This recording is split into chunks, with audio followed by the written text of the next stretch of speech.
Hello बच्चों, good morning. यह chapter है 10 भीष्म की प्रतिज्ञा। यह एक सरकारी बुक है, बिहार बोर्ड से लिया गया है। कक्षा 6 है। बुक हिंदी है, किसल नाम है, भाग 1। यह एक एकांकिक है। रचनाकार है इनका वशिंदर श्रीवास्तव। तो मैं हूं गौतम कुमार और आप देख रहे हैं अपना चैनल सक्सेस 77 में। चलते हैं, वीडियो को स्टार्ट करते हैं। सबसे पहले इसका चैप्टर समझते हैं, चैप्टर में क्या दिया गया है और इसका चैप्टर से संबंधित शब्द जानेंगे, क्या क्या इसका अर्थ निकलता है। और साथ ही साथ इसके नेक्स्ट वीडियो में इसके साथ क्वेश्चन आंसर मिलेंगे। ठीक है, तो सबसे पहले इसका चैप्टर को शुरू करते हैं। चैप्टर से शुरू करने से पहले करेक्टर हम जान जान लेते हैं कौन से पात्र का क्या नाम है। ठीक है, तो शंतनु का यहाँ कौन से पात्र दिया गया? शंतनु के पात्र यहाँ हस्तिनापुर के सम्राट बनाया गया है पात्रों में। ठीक है, भीष्म कौन सा पात्र निभा रहे हैं? तो भीष्म हस्तिनापुर के युवराज का पात्र निभा रहे हैं। दासराज कौन थे? तो निषादों के राजा हैं। सत्यवादी कौन है? तो दशराज की पुत्री है। सैनिक द्वारपाल, देवगन और सत्यवादी की सखियां। टिप्पणी में यह देख लिया जाए, यह एक ऐतिहासिक संदर्भों पर आधारित एकांकिक है। एकांकिक में सभी पात्रों के नाम इसी संदर्भ में प्रयुक्त हुए हैं। पहला दृश्य में देखा जाए क्या दिया है। स्थान यमुना के निकटवर्ती प्रांत में निषादों के राजा दासराज का निवास स्थान। दासराज जी क्या बोलते हैं? भरत कुल में श्रेष्ठ हस्तिनापुर के महाराजा शंतनु का स्वागत है, जिनका स्वागत करने में देवराज इंद्र भी अपने को समेट नहीं पाते। उनका स्वागत निषादों का यह छोटा सा सामंत किस साहस से करें? फिर भी इस झोपड़ी में आपका स्वागत है महाराज। शंतनु जी बोलते हैं, आप मेरे मित्र हैं दासराज। आप देश की अत्यंत प्राचीन जाति के राजा हैं।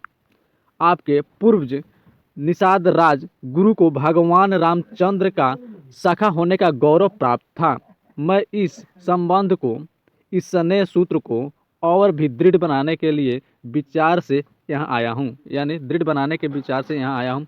दासराज, यह मेरा सौभाग्य होगा राजन, आप आज्ञा दें। शंतनु जी क्या कहते हैं? शंतनु जी कहते हैं, आपकी परम सुंदरी कन्या योजना गथा सत्यवादी को मैं हस्तिनापुर की राजरानी बनाना चाहता हूँ। दासराज जी क्या बोलते हैं? दासराज जी बोलते हैं, यह मेरा परम सौभाग्य होगा महाराज, परंतु हस्तिनापुर का राजरानी पद का बोझ यह निषाद कन्या कैसे उठा सकेगी? शंतनु जी बोलते हैं, आपकी कन्या नारी रत्न है दासराज। वह संसार के बड़े से बड़े सम्राट की राज रानी होने के योग्य हैं। अपनी सुंदरता से उर्वशी और मेनका को लजाती हुई वह इंद्रपुरी की भी शोभा बढ़ा सकती है। फिर इस विवाह से दो जातियों का हृदय भी जुड़ेगा। निषाद हमारे मित्र बनकर हस्तिनापुर के राज की शक्ति बढ़ाएंगे। आप संकोच न करें। दासराज जी बोलते हैं, संकोच नहीं महाराज, मेरी बेटी हस्तिनापुर की राजरानी बनेगी, यह तो मेरे लिए गौरव का विषय होगा। भरत कुल से संबंध होने से मेरा गौरव बढ़ेगा ही। परंतु शंतनु जी बोलते हैं, परंतु क्या निषाद राज? दासराज, परंतु मैं नहीं चाहता कि मेरी कन्या की संतान हस्तिनापुर के युवराज की समान बने, यानी एक समान बने। ठीक है, वीरों में श्रेष्ठ, अस्त्र विद्या में प्रांगत युवराज देवव्रत के रहते हुए दूसरा और रास्ता ही क्या है? शंतनु जी बोलते हैं, साफ कहिए, आप क्या चाहते हैं दासराज? मैं समझा नहीं। दासराज जी बोलते हैं, मैं चाहता हूँ राजन की आपके बाद सत्यवादी का पुत्र हस्तिनापुर की राजगद्दी पर बैठे। नहीं तो इस विवाह का केवल एक अर्थ होगा, या तो सत्यवती की संतान लेके दसवा अथवा बलवान के साथ शत्रुता। फिर से समझाते हैं, या तो सत्यवादी की संतान के लिए दसवा अथवा बलवान के साथ शत्रुता। शंतनु जी बोलते हैं, आप यह क्या कर रहे हैं निषाद राज? आप जानते हैं वीरों में श्रेष्ठ देवव्रत सर्वथा योग्य और सुशील हैं। प्रजा उन्हें प्यार करती है। राजगद्दी पर उनका अधिकार है। मैं राज अधिकार से उन्हें वंचित नहीं कर सकता। दासराज बोलते हैं, तो मुझे क्षमा करें महाराज, मैं सत्यवती को हस्तिनापुर के भावी महाराज की सेवा हेतु दासों की संख्या में वृद्धि होने के लिए नहीं भेज सकता। यह आपकी महानता है कि आप अपने निषादों से मित्रता और प्रेम का नाता जोड़ना चाहा है, परंतु देवव्रत या उनकी संतान भी इतनी ही उदार होगी, इसका विश्वास मैं कैसे करूं? संतनु जी बोलते हैं, आप ठीक कह रहे हैं निषाद राज, लेकिन आपका कहना मानने का अर्थ है युवराज देवव्रत के साथ अन्याय। मैं अपने देवता तुल्य पुत्र के साथ ऐसा अन्याय नहीं कर सकता। संतनु उदास मन उठाकर चले जाते हैं। निषाद राज उन्हें आदरपूर्वक विदा करने के लिए बाहर तक जाते हैं, जहां महाराज संतनु का रथ खड़ा है। पर्दा गिरता है, दूसरा स्टार्ट होता है, यानी दूसरा दिवस। स्थान दासराज का घर से शुरू हो रहा है अब कहानी।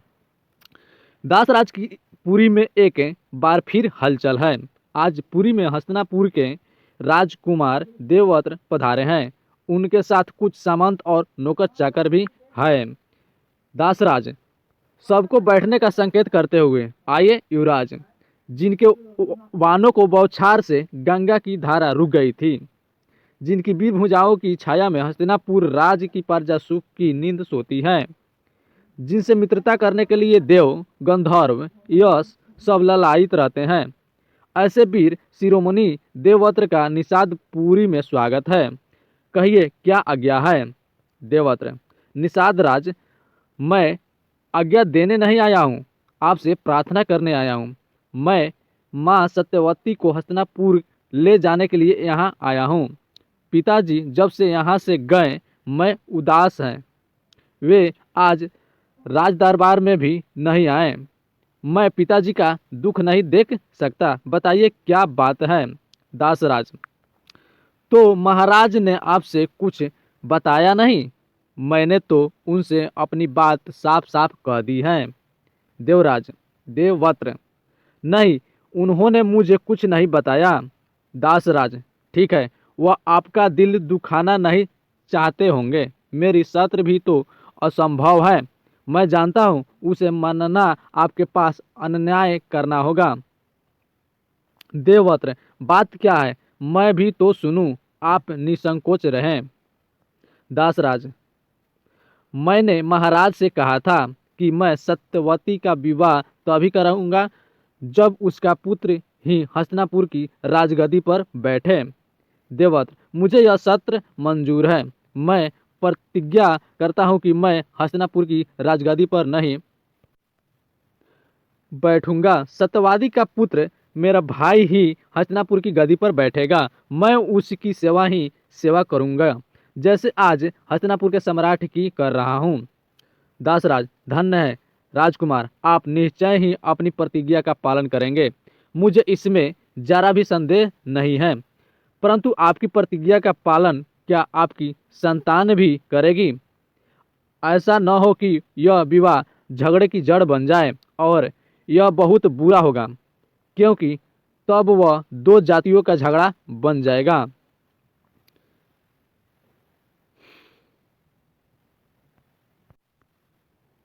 देवव्रत, मैं आपकी बात मानता हूँ, पर मैं दो जातियों और दो कुलों का मेल मिलाप चाहता हूँ। इसमें देश का भला है। आज मुझे एक दास दो पुण्य काम एक साथ दो पुण्य कार्य करने का अवसर मिल रहा है, पिताजी को सुखी बनाने का और दो कुलों को जोड़ने का। मैं बड़ा से बड़ा त्याग करने के भी इस पवित्र कर्तव्य का पालन करूंगा। निषाद राज, मैं प्रतिज्ञा करता हूँ कि मैं विवाह ही नहीं करूंगा।